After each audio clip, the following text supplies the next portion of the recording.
Over a week since thousands of people were killed when two dams burst and sent a wall of water and mud crashing through the eastern Libyan city of Derna.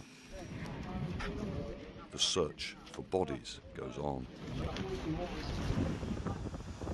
Many people are still missing and feared dead. Many bodies are so decomposed that identifying them is proving difficult and disturbing for search and rescue teams. As a Libyan, when I pull out bodies, I swear I cry. I can't handle it, but it is God's will. So you have to hold up and pull out the body. There was a body that was cut into two parts right before us.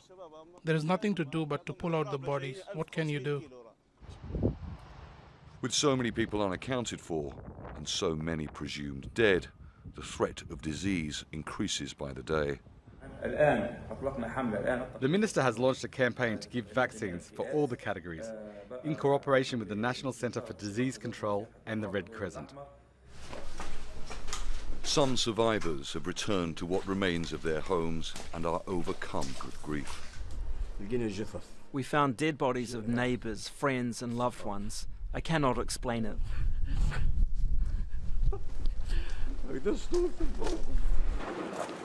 Volunteers from across Libya have crossed the front lines, ignoring violence and political unrest that have existed for years in this deeply divided country. Many survivors want to know how this disaster happened and who might be responsible. I have a small family of 6. From my extended family, there are more than 48 people missing. God will punish the people who were supposed to take care of the dam.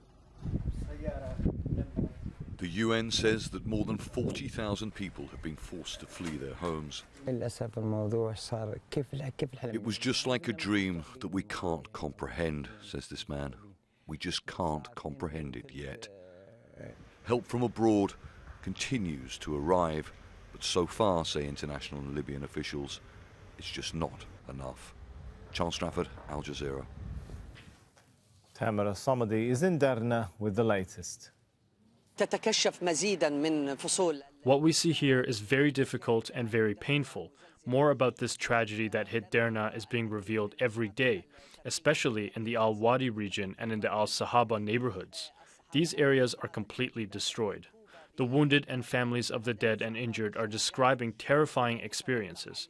Rescue and relief teams are working around the clock, and thousands of bodies are still in the sea and on land. The challenges are very difficult for Libyan, Arab, and international rescue teams due to the small numbers compared to the size and scale of destruction in the city. Entire neighborhoods have completely disappeared, as well as roads, buildings, and bridges that were swept towards the sea by massive floods. Rubble is everywhere. Local authorities say the capabilities are limited, and their equipment and tools are not good enough to cope with the scale of the disaster. Ongoing appeals are being made to countries around the world to send more modern equipment and rescue teams specialized in dealing with such rare disasters. The Government Emergency Committee has divided the city into 3 areas. The first is the section that has been destroyed and people can no longer live in. Those who survived will be evacuated to other places within days. The second area is known as the fragile section. It was severely damaged and the houses are no longer suitable for living in. The residents have been advised to leave. The third section is the least damaged, and residents are being advised to exercise caution and follow health instructions, especially as rescue teams have not been able to recover all the bodies, and there are fears of epidemics spreading. Local authorities have sent vehicles to all areas to spray them with disinfectants and distribute masks.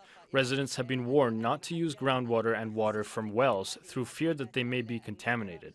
About 40,000 people have left or have been evacuated from the city so far, and more are expected to do the same in the coming hours and days.